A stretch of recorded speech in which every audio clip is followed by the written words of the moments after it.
Баршаңызға қайырлы күн, құрметті көрермендер, каналыма қош келдіңіздер. Бүгін сіздермен тауық етін осылай духовкада көкөністермен пісіретін боламыз. Көп уақытыңызды алмайды, бастысы барлығын турап-турап сала салсаңыз болғаны. Ең алдымен тауық етін маринадтап аламыз. Ол үшін тауық аяқтарын үлкенде ыдысымызға орналастырып аламыз. Одан кейін дәміне қарай тұз саламыз. Және кішкене қарабұрыштан да қосамыз. Сарымсақты осылай үткіштен өткізіп алып саламыз. Және 2 ас қасық томат пастасын немесе кетчуп қоссаңыз болады. 2 ас қасық майонезді қосамыз. Сонымен қатар сұйық майымызды 3 ас қасықтай қосамыз.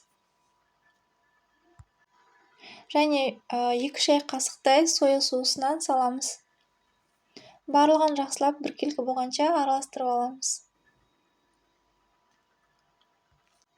Айтпақшы, каналға тіркелмеген көрермен болсаңыз, міндетті түрде төмендегі подписаться батырмасын басып тіркеліп алыңыз.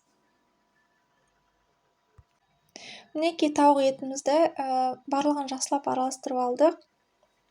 Енді бетін пищевой пленкамен жауып 30 минут уақытқа осы маринадқа тауығымызды қалдырамыз.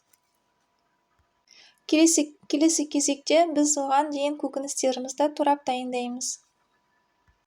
Бұл жерде 1 килограмм картоп, 1 сәбіз және 1 пияз қосатын боламыз. Енді барлығын турап шығамыз. Картопты дәл видеода көріп тұрғандарыңызда 4-ке немесе қатты ірі болып бара жатса 6-ға бөлсеңіз болады. Барлығын бір үлкен ыдысымызға салып аламыз. Енді пиязымызды тураймыз. Пиязымызды кәдімгі күнделікті тамаққа турағандай осылай жартылай сақиналап турап шықсаңыз болады. Пиязымызды жаңағы көкөністеріміздің жанына саламыз.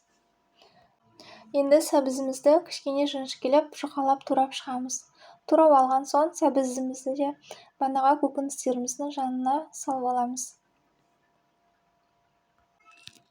Келесі кезекте дәмдеуіштерді қосамыз. Енді дәміне қарай тұз қосамыз. Мен 2 шай қасықтай тұз қостым. Және кішкене қарабұрыштан да қоссаңыз болады. Және картопымыздан әдемі түске ену үшін куркума қоссаңыздар да болады.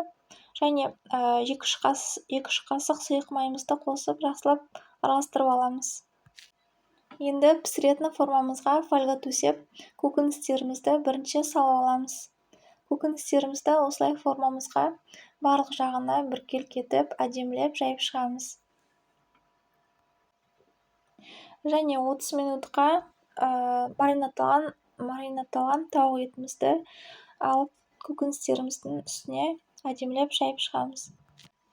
Егер де осы видео сіздерге ұнап жатқан болса, кері байланыстарыңызды білдіріп, видеоға лайк басып, каналға тіркеліп, комментарий бөлімінде пікірлеріңізді жазуға ұмытпаңыздар.